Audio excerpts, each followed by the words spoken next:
Good morning everyone, my name is Shivani and welcome to Anant IAS. और आज साल का पहला दिन है। आप सभी को wishing you a very happy new year और 1 जनवरी का डेली न्यूज एनालिसिस शुरू करते हैं। सबसे पहले आज हम जो मैप देखेंगे उसके बारे में समझ लेते हैं। कौन सा मैप आज हम देखेंगे by the end of this discussion. पहला हम देखेंगे साइप्रस और दूसरा देखेंगे North Korea. As per the news article तो कुछ बड़ा नहीं है इसके ऊपर, बट मैप में देखने लायक है ये। उसके बाद हम अब लास्ट में हम एक इन्फोग्राफिक ऑफ फॉर टुडे मैंने एक नई चीज ऐड करने की कोशिश करी है। इसमें एक इन्फोग्राफिक हम देखेंगे जो टाइम्स ऑफ इंडिया से मुझे मिला है। पिक्चर ऑफ द डे तो आज थी नहीं कोई खास, तो मुझे लगा ये डिस्कस करने लायक इन्फोग्राफिक है। ऑलराइट, तो डिस्कशन करते हैं, शुरू करते हैं आज की मेजर हेडलाइन से और समझते हैं कि हेडलाइंस क्या बता रही हैं। और आज के डिस्कशन की खास बात यह है कि इसमें मैंने हिंदू टाइम्स ऑफ इंडिया और ईटी प्लस इंडियन एक्सप्रेस के भी आर्टिकल्स को ऐड करने की कोशिश करी है। इंडियन एक्सप्रेस का तो उतना नहीं कहूंगी मैं, स्पेशली आज के एडिशन में हिंदू, टाइम्स ऑफ इंडिया और ईटी के आर्टिकल्स हैं, क्योंकि आई रियलाइज कि जब मैं सिर्फ एक पेपर पे कॉन्सेंट्रेट करती हूँ तो बाकी चीजों में कुछ चीजें रह जाती हैं जो इंपॉर्टेंट होती हैं। सो आई थॉट कि I will add up all these things और फिर कल से चारों पेपर के मेजर हेडलाइंस को हम डिस्कस करेंगे। पहला है women break new ground in मनरेगा। ये मनरेगा के लिए एक नई अचीवमेंट है। उसके बाद फुल्ली डिजिटल होने की बात की इंडियन गवर्नमेंट ने। Government starts process to buy 100 more K9 Vajras. इसके वज्र क्या है उसके बारे में बात करेंगे। मैंग्रोव फॉरेस्ट के बारे में और सुंदरबंस के बारे में हम बात करेंगे। Indian abstains to vote against Israel in UN resolution के बारे में है। काशी टू डिब्रूगढ़ जो एक योजना है, रिवर क्रूज योजना है, उसके बारे में हम समझेंगे। और लेंस ऑन ईवी मेकर्स और claim to FAME subsidy. FAME subsidy क्या है और ये हमारे लिए इंपॉर्टेंट क्यों है, इसको समझेंगे। ऑलराइट, तो पहला जो हमारा न्यूज है वो है कि women break new ground in मनरेगा। ये नया अचीवमेंट हुआ है कि they make a 57.8% of the scheme beneficiaries in 2022-23, a 10-year high। Bihar and UP record a high proportion of women workers. मतलब औरतों का कंट्रीब्यूशन मनरेगा में बढ़कर के परसेंटेज आया है। ये बड़ा अचीवमेंट है, बिकॉज फाइनेंशियल इंक्लूजन की हम बात करें या सोसाइटल इंक्लूजन की हम बात करें तो उसमें विमेन कंट्रीब्यूशन का जो वर्किंग कंट्रीब्यूशन है वो कम रहता है। और अगर मनरेगा जैसी पॉलिसी में इसको एनहांसमेंट मिल रहा है तो एक बड़ी खबर है। और उसको आप अपने मेंस राइटिंग के क्वेश्चन में, ये क्वेश्चन क्रिएट भी हो सकता है जिसमें आपकी पॉलिसीज एंड प्रोसीजर्स को पूछ सकते हैं वो, और इनकी कंट्रीब्यूशन को लेकर के मनरेगा का इंपॉर्टेंस क्या है इस पे क्वेश्चन क्रिएट हो सकता है GS1 में और GS2 में भी आ सकता है। Now, the proportion of women workers participating in Manrega has touched a 10-year high in the financial year 22-23. According to the latest statistics available with the Union Rural Development Ministry, 57.8% of the workers who used the scheme this year were women, their highest level of participation since 2012 and 13. ठीक है, ये data है। Of the 15 states, Kerala, Bihar, Tamil Nadu, Maharashtra, Rajasthan, Andhra Pradesh, Madhya Pradesh, Karnataka, Chhattisgarh, Telangana, Odisha, Jharkhand, Assam, Gujarat, and Uttar Pradesh, that the Hindu reviewed 14 states reported an upward trend in the women's participation. ये data आप use कर सकते हैं कि यहाँ पे इनका contribution बढ़ा है। उसके बाद the only exception is Kerala, where the drop is minuscule, मतलब काफी कम ड्रॉप है। एक्सेप्शन सिर्फ केरला में देखा गया, जबकि केरला तो वैसे भी इलिटरेट जगह है, तो वहां पे जो वर्किंग पॉसिबिलिटीज हैं वो दूसरे तरह की है।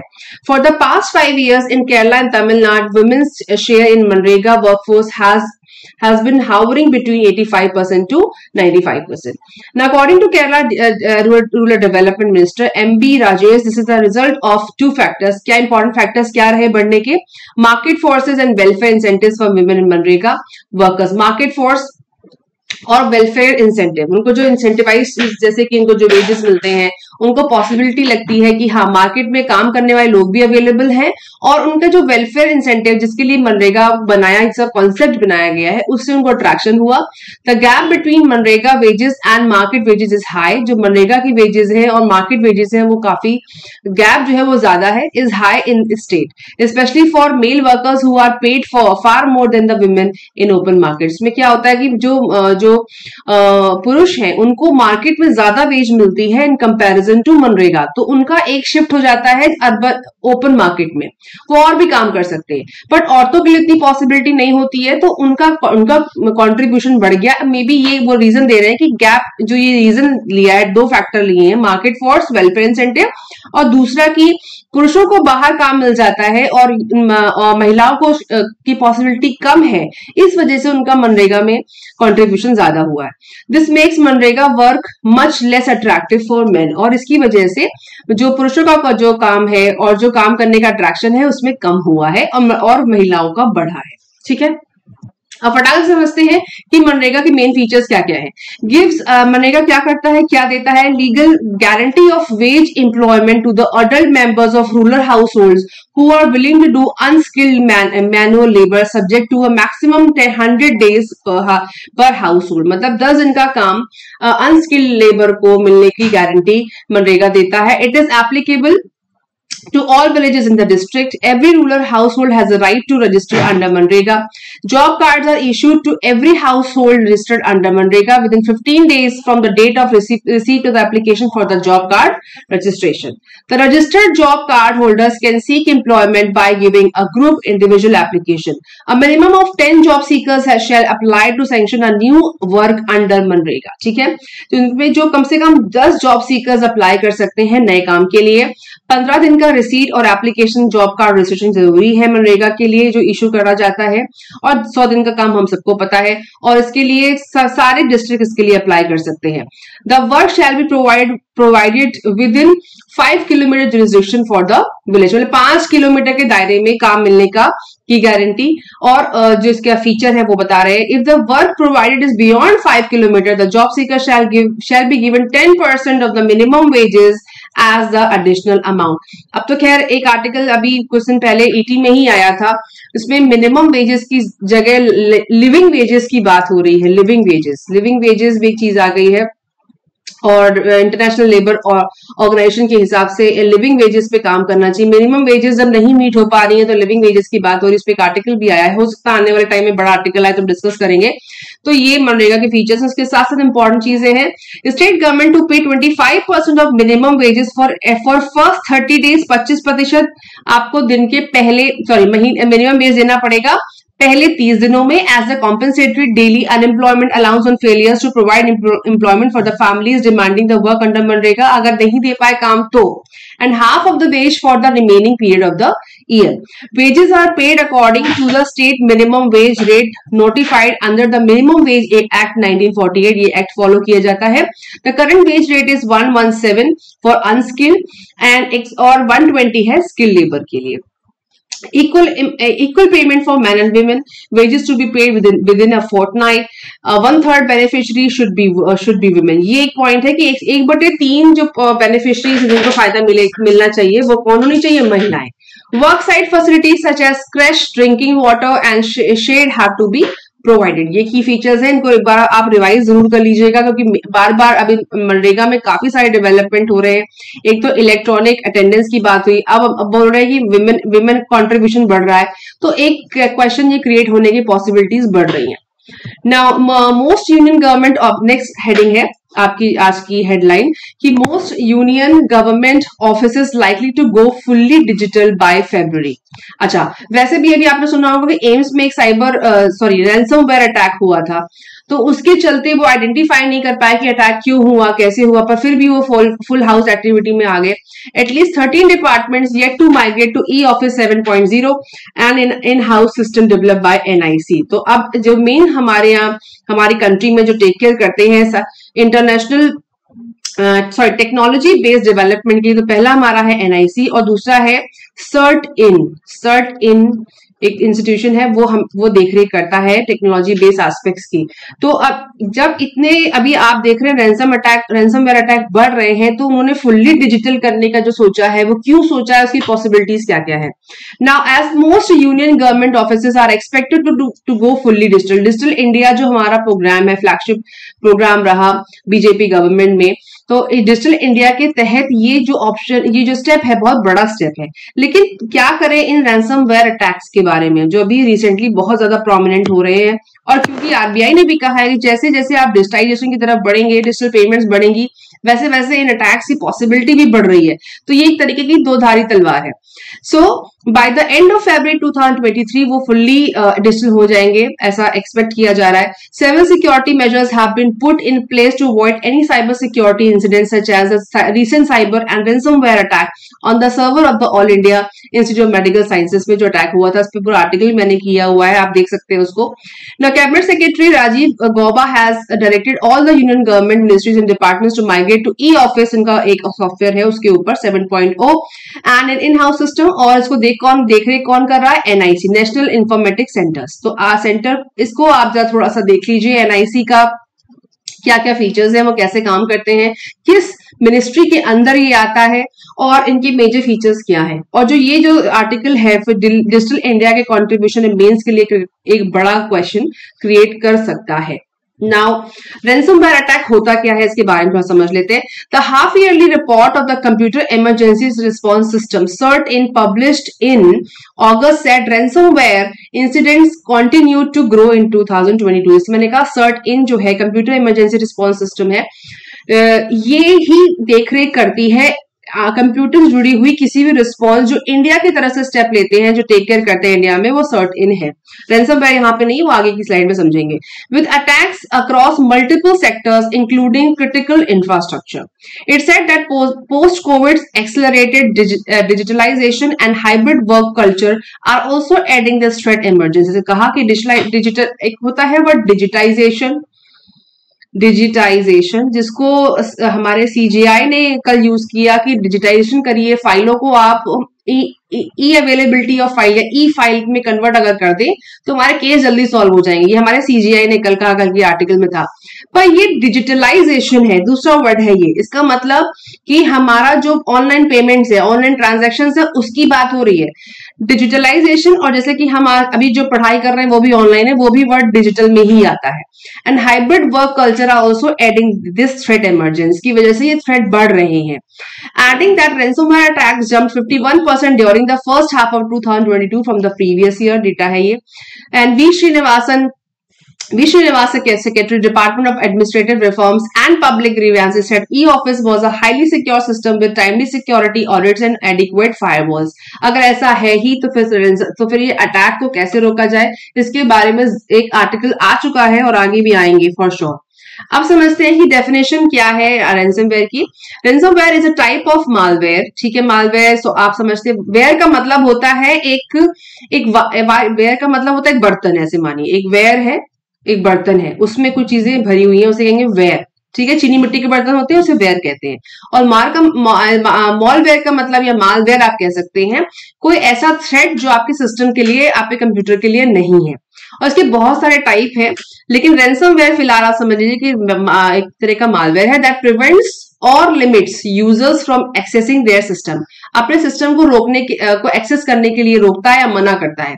Either by locking the system screen, उसकी स्क्रीन लॉक हो जाएगी, और by locking the users files until a ransom is paid. और जब तक रैंसम का मतलब उगाही, कोई पैसा आपसे मांगा गया, जैसे कोई फिरौती मांगी जाती है उसे रैंसम कहते हैं, तो वो रैंसम फिरौती मांगी जाएगी कि आपकी स्क्रीन को हम तब अनलॉक करेंगे जब हमको पैसा मिल जाएगा। ये अटैक एम्स पे हुआ था। More modern ransomware families collectively categorized as crypto ransomware। अब एक नई चीज आ गई है कि इसको क्रिप्टो रैंसमवेयर कहते हैं। ये रैंसमवेयर फैमिली का ही एक तरह का एक वेयर है जिसे रैंसमवेयर कह रहे हैं। Encrypt certain files types or infected systems and force users to pay the ransom through certain online payments method to get a decryption key। मैंने इसको एक्सप्लेन भी किया था कि encrypt का मतलब होता है कोड की भाषा। कोई भी चीज लिखी है वो कोड में लिखी है, ठीक है। सपोज करिए मैंने शिव लिखा, शिव को अगर मैं बोलूं कि VHIS है, ये कोड है, इंक्रिप्शन है। कि अगर मैं VHIS लिखूं तो आप समझ जाना कि शिव लिखा है, तो इसका मतलब इंक्रिप्शन। और डिक्रिप्शन का मतलब होता है इस कोड को तोड़ना। तो पहले वो क्या करते हैं, आपके सिस्टम में एक कोड डाल दिया, रैंसम एक मालवेयर के रूप में एक आपके सिस्टम में की डाल दी जिससे आपकी स्क्रीन लॉक हो गई। उसके बाद वो कहेंगे हमको इतना पैसा दीजिए तब हम आपको डिक्रिप्ट करने वाली की देंगे, दैट इज कॉल्ड रैंसमवेयर। अब आगे बढ़ते हैं। Government starts process to buy 100 more K9 वज्रास।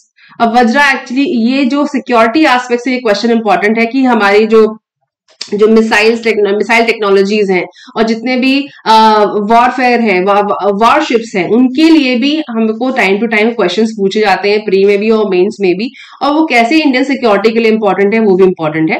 तो समझते हैं कि the defence ministry has started the process for procurement of 100 more K9 Vajras tracked self propelled howitzers. Howitzer मतलब होते हैं दूर, हाउसर का मतलब होता है लॉन्ग जंप में जो मिसाइल दागी जाती है इनको हाउसर कहते हैं। इनकी कैपेसिटी ज्यादा होती है और लंबे रेंज पे मार कर सकती हैं। Which are build in India by Larsen Toubro. इसको लार्सन ट्यूब्रो ने बनाया है इंडिया में using technology transfer from South Korea. South Korea के जो defence major Hanwha defence company limited, जिसे आपको पता ही है कि इंडिया को एफडीआई चाहिए, एफडीआई में कुछ परसेंटेज ही है हमारा डिफेंस में, ज्यादा नहीं है, लेकिन फिर भी जो टेक्नोलॉजी हम यूज कर रहे हैं वो साउथ कोरिया की टेक्नोलॉजी यूज कर रहे हैं। और ये हाउसर है, इसका नाम K9 थंडर भी है। मुझे ऑनलाइन दिखा था कि इसको थंडर भी बुलाते हैं, लेकिन फिलहाल जो कि हमारे जितने भी वॉरशिप है आप उनके नाम देखिए वो हिंदी में ही होंगे, हमारे इंडियन कल्चर पे होंगे, तो वज्र उसका नाम है। The Defense Ministry issued the request for proposal to L&T in November. Once they respond to it, the contract negotiations will begin and official confirm. ठीक है, तो वो वज्रा को ज्यादा प्रोक्योर कर रहे हैं, उसके लिए सामान कलेक्ट कर रहे हैं। उसको कलेक्ट करना, प्रोक्योर मतलब संभाल के रखना, प्रोक्योर कर रहे हैं क्योंकि जो LAC की सिचुएशन बनी हुई है उसके लिए हमको इन सबको प्रोक्योर करना जरूरी है। और वॉर की सिचुएशन जरूरी नहीं कि हमेशा वॉर ही होगी तो ही इनको प्रोक्योर किया जाता है। हमारी सिक्योरिटी एस्पेक्ट के लिए भी हम इस तरह के वॉरशिप को कलेक्ट करते हैं, बनाते हैं, टेक्नोलॉजी को इजाद करते रहते हैं। Now the height of tension in eastern Ladakh. अब जो रेफरेंस किया आ रहा है आर्टिकल के हिसाब से, the height of tension in eastern Ladakh in 2020, the army deployed a regiment of these howitzers to augment its long range fire power against the backdrop of a massive buildup of forces by China across the line of actual control. So ये 2020 का जो लद्दाख में जो hit हुआ, जो भिड़ंत हुई थी, उसकी बात कर रहे हैं कि वहां पे इस हाउसर ने बहुत हेल्प किया लॉन्ग रेंज फायर में। उन्होंने जो LAC पे चाइना को खदेड़ा और जो उनकी फोर्स को जो इफेक्ट दिया वो इसकी वजह से हुआ, तो इसकी इंपॉर्टेंस है और इसकी जरूरत है, इसीलिए इसको प्रोक्योर किया जा रहा है। By their performance the army is looking at eventually procuring 200 additional guns. ठीक है, K9 Vajra was mainly bought for use in deserts, but the stand off prompted them to deploy in the mountains as well. Deserts के लिए इसको basically खरीदा गया था, लेकिन ये पहाड़ों पे भी डिप्लॉय किए जा सकते हैं, जो 2020 में देखा गया। ठीक है, आगे बढ़ते हैं। K9 वज्र की स्पेसिफिकेशन मैंने आपके लिए निकाली है कि K9 वज्र क्या है। वेज उठा सकता है कितना, 50 tonne, and can fire shells out to over 50 kilometre. Long range fire के लिए बहुत अच्छी है ये जो वॉरशिप है। The projectiles are loaded into the ammunition tray by an automatic loading machine system के तहत इसको लोड किया जा सकता है, इसमें ammunition लगाए जा सकते हैं and are ready to fire. When in a standby position, the K9 Thunder can fire within 30 seconds, 60 seconds while moving. तो K9 Thunder भी इसका दूसरा नाम है जिसको अभी न्यूज में आया हुआ है। नाउ जो दूसरी इंपॉर्टेंट न्यूज है वो हमारे मैंग्रोव फॉरेस्ट को लेकर के है, क्योंकि अभी हमने जैसे हम जो हमारे एनवायरनमेंट को लेकर के जो मेंस में क्वेश्चंस क्रिएट होते हैं उनमें मैंग्रोव फॉरेस्ट बहुत इंपॉर्टेंट है, और इस पे क्वेश्चंस पहले भी क्रिएट हुए हैं सुंदरबंस को लेकर के। कोस्टल इरोजन करके भी एक क्वेश्चन क्रिएट होता है कोस्टल इरोजन में, उसमें भी इसको कभी कभी ऐड करते हैं, तो कोस्टल इरोजन में मैंग्रोव फॉरेस्ट की इंफॉर्मेशन को आप ऐड कर सकते हैं। Now a new initiative of sustainable shrimp cultivation provides hope for mangrove restoration in the Sundarban. Shrimp एक तरह का, ऐसे मानिए एक मछली का नाम आप बोल सकते हैं, श्रिम्प बोलते हैं, तो उसके कल्टीवेशन की बात हो रही है। और यहाँ पे जो न्यूज है वो उसकी एक नया इनिशिएटिव शुरू किया गया है। ठीक है, तो ये एक जो लोग ऑलरेडी नॉन वेजिटेरियन है वो इस बात को समझ सकते होंगे। जो झींगा मछली को श्रिम्प कहते हैं यहाँ पे, झींगा मछली। मैं तो वेजिटेरियन हूँ, तो मुझे मैं इसको इतना जो है हिंदी वर्ड नहीं पता है मुझे, लेकिन फिर भी जितना मुझे पता है वो झींगा मछली को श्रिम्प कहते हैं। श्रिम्प कल्टीवेशन उसको बढ़ाने की और कल्टीवेट करने की, उसका प्रोडक्शन बढ़ाने की provides hope for mangrove restoration in the Sundarbans. For several years environmentalist and experts have expressed concern over unsustainable aquaculture, particularly shrimp collection after cleaning large tracts of mangrove forest in the Sundarban। ठीक है, under the initiative sustainable aquaculture in mangrove ecosystem, इसको बोलते हैं SAIME, SAIME, इस तरह के short abbreviations पूछे जाते हैं। Farmers have taken up cultivation of shrimp of 20 hectares at Chaital in West Bengal. Chaital West Bengal में इसका कल्टीवेशन शुरू किया गया है। नॉर्थ 24 परगनास, इतना जगह की नाम है। माधवपुर इन एडजॉइनिंग साउथ 24 परगनास। तो ये जो लोकेशन दी गई है कि यहाँ पे ही मैंग्रोव फॉरेस्ट ज्यादा होते हैं, सुंदरबन में भी होते हैं, और वहीं पर इसे कल्टीवेशन को इनहांस करने की बात कही गई है। However they are doing their part in restoring the mangroves as well. Mangrove forest जो है सुंदरबन डेल्टा पे और वहां के आसपास के इलाकों में मैंग्रोव फॉरेस्ट होते हैं, उनको रिस्टोर करने की भी बात बोली गई। इसके करने से वहां के मैंग्रोव भी रिस्टोर हो जाएंगे और एक जो नया इनिशिएटिव लिया गया है श्रिम्प कल्टीवेशन का, वो भी शुरू हो जाएगा। Now Dinabandhu Das, a shrimp farmer from Chaital who has 2 acres under cultivation, says our previous generation has cleared mangrove forest and farmed shrimps. Under this initiative we are planting mangrove trees around the shrimp ponds। तो ये है जो mangrove trees हैं और जो वहां का forest है वो श्रिम्प कल्टीवेशन में हेल्प करता है, तो वहां के किसानों को भी इससे हेल्प मिलेगी। Now research programme on the contribution of mangrove leaf litter in the nutritional dynamics in same ponds have been initiated in collaboration with the Center for Excellence in Blue Economy, COEBE। ये भी एक short form है जिसको आप लिख सकते हैं और अपने नोट्स में ऐड कर सकते हैं, बहुत हेल्प करेगा आपकी प्रिपरेशन में। इसके साथ ब्लू इकोनॉमी जो एक इनिशिएटिव है जिसपे भी एक रिपोर्ट ड्राफ्ट हुई है, इसलिए क्वेश्चन जरूरी यहाँ पे इस आर्टिकल को समझना जरूरी है। Of the Indian institute of science education and research IISER Kolkata, a press statement by nature environment and wildlife society NEWS, news nature environment and wildlife society. तो उन्होंने बोला कि research programme on the contribution of mangrove leaf litter in the nutritional dynamics, इन सब ने मिलके एक research programme के तहत इसको इनिशिएट किया और रिपोर्टिंग करी है और इंफॉर्मेशन डेटा दिया है, इसके बिना पे इसको शुरू किया गया। The community based initiative of sustainable shrimp cultivation is being conceived by न्यूज and global nature fund GNF, Naturland Bangladesh environment and development society BEDS. तो आप देखिए कितने टर्म्स इसमें आ गए, तो सारी टर्म्स इसी में आ गई। न्यूज आ गया हमारा, COE तो लिखा ही है मैं, COEBE क्या चीज होती है ये भी आप इसको फुल फॉर्म और क्या काम है इनका मेजर जरूरी वो लिखना जरूरी है। इसके साथ साथ बेट्स BEDS, और इसके जो हमारा सस्टेनेबल डेवलपमेंट है, जो हमारा SDG गोल 12 है, 12 if I'm not wrong, sustainable development goal 12, जिसमें हमारे पर्यावरण के ऊपर एम्फेसिस किया जाता है, उसके तहत हमें इसमें क्वेश्चन मेंस पे बन सकता है कि मैंग्रोव फॉरेस्ट की डेवलपमेंट में श्रिम्प कल्टीवेशन कैसे जरूरी है, कितना इफेक्ट है, और ये ब्लू इकोनॉमी को कैसे सपोर्ट करेगा। आप समझते हैं कि वहां पे की ऑक्यूपेशन क्या है लोगों का। Fishing particularly shrimp cultivation is one of the key occupations, ठीक है, और वो कहाँ पे है, जहां पर आप देखिए यहाँ पे लिखा भी हुआ है, Sundarbans forest is about 10,000 square kilometre across India and Bangladesh. ठीक है, तो उनका मेन जो काम है वहां पे श्रिम्प कल्टीवेशन का है, जिसको एक इनिशिएटिव देंगे तो डेफिनेटली वो इकोनॉमी के लिए भी हेल्पफुल होगा, और वहां के लोग जब ज्यादा काम करेंगे तो उन लोग को यहाँ वहां डाइवर्ट नहीं होना पड़ेगा, वहीं उनको काम मिल सकता है, इसलिए ये इनिशिएटिव इंपॉर्टेंट है ना। ब्लू इकोनॉमी क्या है, draft policy framework of India blue economy has been prepared. ये भी अभी 2021 के आर्टिकल में मुझे मिला है। The draft blue economy framework invests the optimal utilisation of all sectors of the maritime domain. ठीक है, उनको बिल्कुल ऑप्टिमल का मतलब होता है बिल्कुल वेस्ट नहीं करना। जो हमारे जो ब्लू इकोनॉमी या फिर स्पेशली जो हमारी फिशेज है और जैसे श्रिम्प कल्टीवेशन हो गया, ये सब पानी से जुड़ी हुई चीजें हैं। ब्लू का मतलब पानी से जुड़ी हुई इकोनॉमी की बात हो रही है।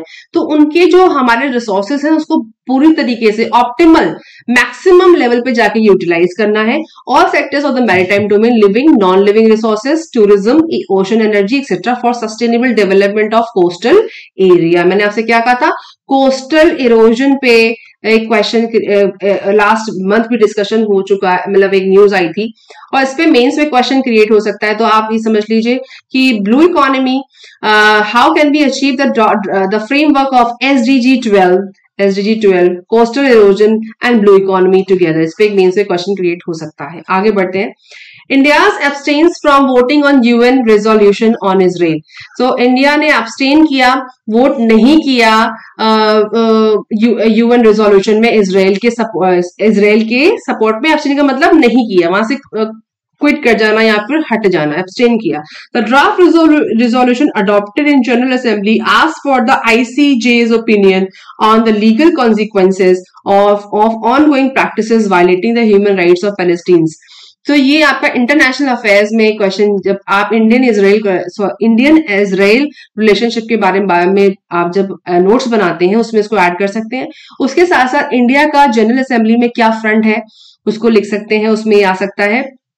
ICJ का फुल फॉर्म है इंटरनेशनल कोर्ट ऑफ जस्टिस। अब हुआ क्या, India has abstained from voting in the UN General Assembly on a resolution that asked the ICJ for its opinion on the legal consequences of Israel's prolonged occupation and annexation of Palestine territory। क्यों वहां पे voting, ये तो क्या उनका dispute चल रहा है बहुत समय से और इंडिया उसमें abstain अभी कर गया है। पर अभी आपको, अगर आप न्यूज फॉलो करते हैं तो बेंजामिन नेतन्याहू जो वहां के प्राइम मिनिस्टर सिलेक्ट हुए हैं अभी इसराइल के, उनका अलग फ्रंट है इसराइल को लेकर, उनका एक अलग फ्रंट है पैलेस्टीन को लेके और वेस्ट बैंक को लेके। तो अभी हाल फिलहाल PM अपॉइंट हुए हैं तो इंडिया वहां से abstain कर गया है। इसकी आगे जो पिक्चर बनेगी दूसरी, तो वो अभी आर्टिकल में हम समझेंगे। फिलहाल के लिए न्यूज है, आप उसको कहीं कोने में नोट डाउन कर सकते हैं इंटरनेशनल अफेयर्स में। अब हुआ क्या, the draft resolution Israeli practices affecting the human rights of the Palestine people in the occupied Palestine territory including east Jerusalem was adopted on Friday. 87 votes in favour, 26 against and 53 abstentions including India, मतलब उन्होंने vote नहीं किया। तो draft resolution क्या था कि Israel की जो प्रैक्टिसेस हैं जो ह्यूमन राइट को इफेक्ट करती हैं पैलेस्टीन लोगों के लिए इन the occupied Palestine territory including east Jerusalem, इस ड्राफ्ट के ऊपर इंडिया ने वोट नहीं किया। अब द रिजोल्यूशन क्या डिसाइड करता है, to request the ICJ to render an advisory opinion on what are the legal consequences arising from the ongoing violation by Israel of the right of the Palestinian people to self-determination from its prolonged occupation, settlement and annexation of the Palestine territory that was occupied since 1967। जो उनकी जगह को हथियार रखा है उसके ऊपर Palestine के लोगों का के साथ क्या होना चाहिए, क्या वायलेशन है, उनकी क्या राइट्स हैं, उनको कैसे एक जगह कलेक्ट किया जा सकता है और 1967 से जो उनकी टेरिटरी को हथियार रखा है उसके बारे में क्या फ्रंट है, ये इस बारे में ड्राफ्ट था। Including measures aimed at altering the demographic composition, character and status of the holy city of Jerusalem and from its adoption of related discriminatory legislation and measures। ठीक है, तो ये तो फाइट चली रही है, इसके ऊपर इंडिया ने abstain किया, वोट नहीं किया। अब आगे बढ़ते हैं, जो ये न्यूज है टाइम्स ऑफ इंडिया से, ये हिंदू से नहीं है। काशी टू डिब्रूगढ़, ठीक है, PM to launch 4000 kilometre river cruise. ठीक है, द रिवर क्रूज समझते हैं हम कि यहां से वहां ट्रैवल करना, शिप, बड़ा सा शिप, उसको क्रूज कहते हैं। River cruise from Varanasi in Uttar Pradesh to Dibrugarh in Assam via Bangladesh, build as the world's longest, will be flagged off by Prime Minister Narendra Modi on January 13 को इसको फ्लैग ऑफ किया जाएगा। The luxury cruise with foreign tourists will cover around 4000 kilometers of 27 river system including Ganga, Bhagirathi, Hooghly, Brahmaputra and West Coast Canal in India in span of 50 days। 50 दिन में आप इस travel को कर पाएंगे और ये 27 रिवर सिस्टम्स को कनेक्ट करेगा। अगर आपको याद हो कि इस पे मेंस पे क्वेश्चन ऑलरेडी अब बन चुका है और अगर ये न्यूज में आया है तो फिर बन सकता है। This will be unique cruise in the world and a reflection of growing cruise tourism in India. इसको इंडियन टूरिज्म में ऐड करने की बात है। आई रिक्वेस्ट पीपल, तो उन्होंने कहा कि I request people of West Bengal to take the benefits of this, Modi said while launching multiple projects for West Bengal through video conferencing on Friday. He also announce that cruise will start its voyage on 4 January 13। जो ये travel होता है पानी के through उसको कहते हैं voyage. Voyage का मतलब एक यात्रा, एक तरह की शिपमेंट शुरू जो होती है उसको कहते हैं वॉयज। जो शिप में यात्रा कर सकते हैं, कारवां कह सकते हैं, उसे वॉयज कहते हैं। नाउ ये जो मैप है ये समझने वाला है कि इस कभी कभी इन पे बेस्ड क्वेश्चन क्रिएट होता है कि जो रिवर क्रूज शुरू हुआ होगा अब 13 जनवरी से, उसमें कौन कौन से इलाके कवर होते हैं, जैसे कि और कौन कौन से मेजर सेंटर हैं जो हिट होंगे, जैसे डिब्रूगढ़, गुवाहाटी, ढाका, कोलकाता, ठीक है, और वाराणसी। तो मेजर जो रेड पॉइंट्स में आपको दिख रहे हैं वो मेजर एरियाज है। एयरपोर्ट एक्सेस, यहाँ पे एयरपोर्ट एक्सेस है। जो ग्रीन इलाके आपको दिख रहे हैं वो नेशनल वाटरवेज है। नेशनल वाटरवेज पे क्वेश्चन क्रिएट हुआ है मेंस में। उसके बाद जो आपको पर्पल में दिख रहे हैं वो इंडो बांग्ला प्रोटोकॉल राउट है, इंडो बांग्ला प्रोटोकॉल राउट। और जो पिंक में दिख रहा है ये वो नेशनल वाटरवे 2 है। तो कितने नेशनल वाटरवेज हैं, 1 2 3, इस पे क्वेश्चन क्रिएट होने की पॉसिबिलिटी है। 2000 मुझे जहां तक याद है, जैसे माई प्रिपरेशन पहले भी से क्वेश्चन बनने की कोशिश रही है। तो अगर पूछा जा चुका है तो कोई बड़ी बात नहीं है कि नए डेवलपमेंट पे से दोबारा पूछा जा सकता है ना। राउट क्या है, वाराणसी, पटना, कोलकाता, भगतपुर, मोरलगंज, सोनारगांव, ढाका और तेजपुर, डिब्रूगढ़, ये रूट पूछा जा सकता है। Duration is not important. River system 27 नदियों को कवर करेगा, इसमें गंगा और ब्रह्मपुत्र की ट्रिब्यूटरीज होंगी और गंगा की ट्रिब्यूटरीज होंगी, ठीक है। लेंथ है 4000 किलोमीटर की। अब समझते हैं कि Kashi to Dibrugarh PM to launch 4000 kilometre river cruise में क्या है। The cruise will cover 50 major tourist sites including heritage sites, the famous Ganga aarti at Varanasi and sanctuaries such as Kaziranga national park and Sundarbans delta. बहुत ही इंफॉर्मेटिव है। The cruise will travel around 1100 kilometre in Bangladesh, मतलब बांग्लादेश को भी touch करेगा। Of course the prime minister said that the centre has taken up the task of developing 100 national waterways and the target is to see world class cruise operating on these waterways besides movement of cargo. In ancient times, waterways were used in a big way for trade and tourism. ये question यहीं से बनेगा कि पुराने समय में या प्राचीन काल में जो वाटरवेज होते थे वो ट्रेड के लिए और टूरिज्म के लिए एक बहुत बड़ा साधन थे। इसको साबित करिए, एनालिटिकली प्रूव करिए, तर्क संगत बना के लिखिए, यही क्वेश्चन है। That's why several towns came up on banks of rivers and there were industrial development, ठीक है। ऑलराइट, नाउ नेक्स्ट जो आर्टिकल है ये ईटी से है। Lens on EV makers, ET मतलब Economic Times. Lens on EV makers claim to FAME subsidy.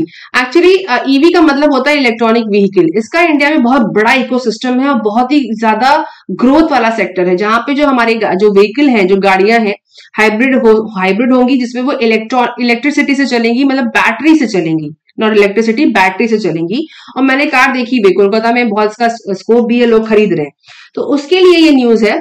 Action, अच्छा हाँ, ये मेंस में कैसे इंपॉर्टेंट है, क्योंकि हम लोग सस्टेनेबल डेवलपमेंट की बात करते हैं जब फ्यूचर के लिए, तो उसके लिए ये जीएस 3 में ये क्वेश्चन क्रिएट हो सकता है कि ये जो इलेक्ट्रॉनिक व्हीकल्स है वो कैसे सस्टेनेबल डेवलपमेंट में कंट्रीब्यूट कर सकते हैं। Now, action after EV two-wheeler companies were accused of falsifying locationalization. इस पे गवर्नमेंट सब्सिडी देती है कि आप इसको बनाइए और इससे हमारी इन्वायरमेंट को हेल्प होगी, तो हम आपको सब्सिडी देंगे। पर यहाँ कुछ इशू हुआ है, उनकी जो डिटेल्स उन्होंने दी हैं वो फॉल्सिफाई निकली हैं, सही नहीं है। The center has directed testing agencies to relook at the faster adoption of manufacturing of hybrid and electric vehicles in India. FAME India, so कहते हैं FAME, ठीक है। Eligibility certificates of electric vehicle manufacturers. This is being done after EV makers were alleged of mislabeling imported components as domestically manufactured ones and cornering the subsidies disbursed by the center. तो हुआ क्या कि EV makers ने alleged कथित तौर पे मिसलेबल किया, जो इंपोर्टेड जो बाहर से मंगाए हुए कंपोनेंट्स को मिसलेबल किया एज डोमेस्टिकली मैन्युफैक्चर्ड वंस, की वो यहाँ पे बनाए हुए हैं, क्योंकि गवर्नमेंट को सब्सिडी देती है, इसलिए उन्होंने ऐसा किया, ऐसा सेंटर से न्यूज आई है। And concerning the subsidy disburse by the centre, की जो सब्सिडी मिले हमें ज्यादा मिल जाए। The subsidy was meant to make domestically manufactured EV cheaper for end consumer, वो इंडिया के लिए यहाँ के लोगों को सस्ती गाड़ियां मिले इसलिए उसको सब्सिडी दी जाती है। A key goal of FAME scheme is to establish and boost local manufacturing of EVs and their essential components. ठीक है, तो जो फेम स्कीम है इसको आप लिख लीजिए, तैयार कर लीजिए, ये पूछी जा सकती है। We have asked international centre for automatic technology ICAT and automatic research association of India ARAI, जिसको टेक केयर करता है, to once again check whether the EV makers are honoring localization commitment that were made with seeking the FAME subsidy, a senior official। तो इस पे अब check हो, इस पे अब रीलुक होगा, उसके बाद ही सब्सिडी आगे डिक्लेयर होगी। ठीक है, अब देखिए यहाँ पे ये जो इन्फो, इन सब पिक्चर्स को कहते हैं infographic. In the name of fame subsidy held back till new eligibility certificates are issued, EV makers alleged 1100 crore subsidy is held back, उनको रोक लिया गया, 1100 करोड़ की सब्सिडी को रोका गया है। हैवी इंडस्ट्रीज इसको देखता है, heavy industries ministry receive complaints against 12 EV makers, 12 EV makers के अगेंस्ट कंप्लेंट मिली गवर्नमेंट को, और इसको देखने वाला कौन है? हैवी इंडस्ट्री मिनिस्ट्री इसको देखती है। ना investigating misappropriation of fame subsidy, और इनके ऊपर इन्वेस्टिगेशन अब होगा तभी ये सब्सिडी रिलीज होगी, वरना नहीं रिलीज होगी। Now, the testing agency will then be issuing fresh certificates to eligible EV makers, the official added. Under the FAME scheme, EV makers can offer a discount up to 40% on the cost of vehicle। मतलब इस FAME के चलते आपको गाड़ी की price पे 40% का discount मिल सकता है, and claim it as subsidy from the Ministry of Heavy Industries, और आप MHI से जो उनके मैन्युफैक्चरर्स हैं क्लेम कर सकते हैं subsidy. This allows firms to make EVs affordable for buyers and boost sale। और जब सेल होगी तो डेफिनेटली सेल तो होगी, हमारी इकोनॉमिक डेवलपमेंट में हेल्प होगी, उसके साथ साथ हमारा इन्वायरमेंटल गोल्स भी पूरे होंगे। तो ये दोनों चीजों को फुलफिल कर रहा था, फिलहाल के लिए इस पे पॉज लग गया है। नाउ जो मैंने आपसे कहा था कि इन्फोग्राफिक को मैं डिस्कस करूंगी, जो आज का इन्फोग्राफिक है ये मुझे टाइम्स ऑफ इंडिया से मिला है, और इंपॉर्टेंट इसमें क्या है, in which cities of world will most people live, जहां पे सबसे ज्यादा अर्बनाइजेशन हो रहा है। Now, Delhi NCR's population is expected to rise 39 million, making the world's largest urban agglomeration by 2030। मतलब दिल्ली NCR में सबसे ज्यादा लोग जुड़ रहे हैं, लोग भाग रहे हैं, और इसकी वजह से वहां पे प्रॉब्लम्स भी क्रिएट हो सकती हैं, क्योंकि हमारे सिलेबस में अर्बनाइजेशन एक टॉपिक है, और उस पर क्वेश्चंस भी क्रिएट हुए हैं कि ज्यादा अर्बनाइजेशन होगा तो हमको उनको सुविधाएं भी देनी पड़ेंगी, लोग वहां पे रहेंगे, उनको बिजली देना, उनको पानी मुहैया कराना, उनको फूड सिक्योरिटी देना, ये सब चीजें भी तो आती हैं, ये सब कैसे होंगी? तो इसलिए ये एक इंपॉर्टेंट टॉपिक है। अब आगे देखते हैं, इस चार्ट में अगर आप ध्यान से देखिए कि रैपिड अर्बनाइजेशन हो रहा है, इसमें इंडिया सेकंड नंबर पे, पहले नंबर पे चाइना, ऑफ कोर्स चाइना के बाद हम ही आते हैं, और उसके बाद USA, मैक्सिको, ब्राजील, जिसमें से आप देखिए यहाँ पे दिल्ली 38 पॉइंट नंबर पे है, और कोलकाता 4.6, और इसके साथ मुंबई भी है। तो हमारे देश के 3 बड़े शहर दिल्ली, कोलकाता, मुंबई यहाँ पे इंक्लूडेड है। ठीक है, so Shenzhen fast growing urban centre बना है अक्रॉस ग्लोब। अच्छा, इससे क्वेश्चन क्या क्रिएट हो सकता है कि अब ज्यादा अर्बनाइजेशन होने से क्या प्रॉब्लम्स हो सकती हैं हमारे इंडियन इकोनॉमी पे, हमारी सरकार पे क्या इफेक्ट आते हैं, और उनको कैसे उनको कैसे मेंटेन किया जा सकता है। In India similar story among the original 4 metros, Chennai will slip to the 5th spot. तो ये दे रहे हैं कि दिल्ली पहले, मुंबई, कोलकाता, बेंगलुरु, चेन्नई, हैदराबाद, अहमदाबाद, सूरत, पुणे एंड कोझिकोड। ठीक है, सो इमर्जिंग बिग सिटीज कौन कौन सी है? केरला की शेरताला,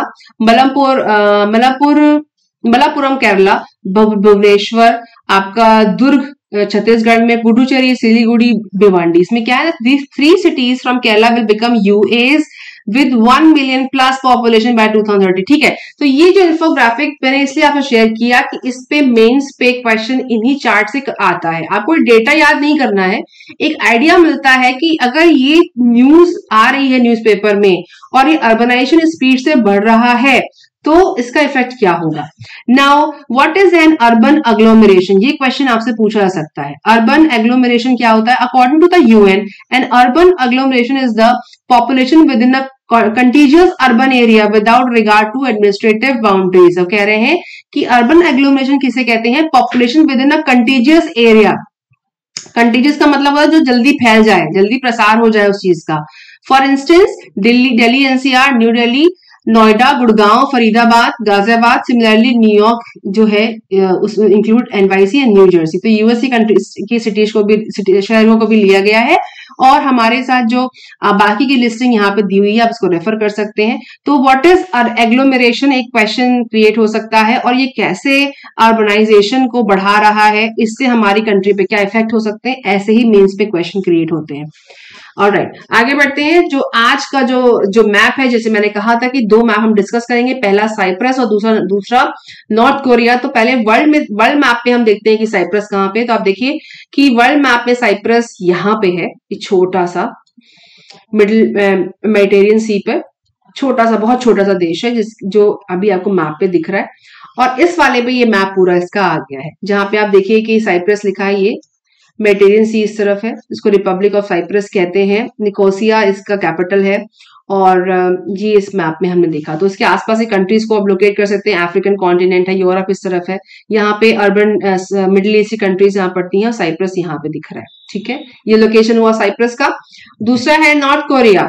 नॉर्थ कोरिया में मिसाइल एक्टिवेशन चालू हुआ है, तो उसके लिए इंपॉर्टेंट है। उस इंटरनेशनल अफेयर में इंडिया पे अभी कुछ उसका रिस्पॉन्स नहीं है। तो नॉर्थ कोरिया प्योंगयांग उसकी कैपिटल है, ऊपर चाइना है, यहाँ थोड़ा रशिया का टच है चाइना के साथ, यहाँ पे तो रशिया भी यहीं कहीं, इसे मतलब नॉर्थ कोरिया को टच अगर आप ध्यान से देखें तो बहुत माइल्ड सा पार्ट यहाँ टच होता है। उसके बाद साउथ कोरिया इसके दक्षिण में है, और येलो सी हम देख सकते हैं, जापान यहाँ दिख रहा है हमको, और सी ऑफ जापान, ईस्ट सी हमको यहाँ पे दिख रहा है। तो ये लोकेशन हुआ नॉर्थ कोरिया और साउथ कोरिया, हमें दोनों लोकेट कर लिया एक साथ, और साउथ कोरिया की कैपिटल है सियोल। ऑलराइट, तो ये था आज का डेली न्यूज एनालिसिस। आप सबसे मैं और इंफॉर्मेशन के साथ और अच्छी न्यूज के साथ मैं नेक्स्ट आर्टिकल में आपसे मिलूंगी, नेक्स्ट वीडियो में आपसे मिलूंगी। तब तक आप काम करते रहिए, और मेहनत का रिजल्ट हमेशा आता है। See you in the next video.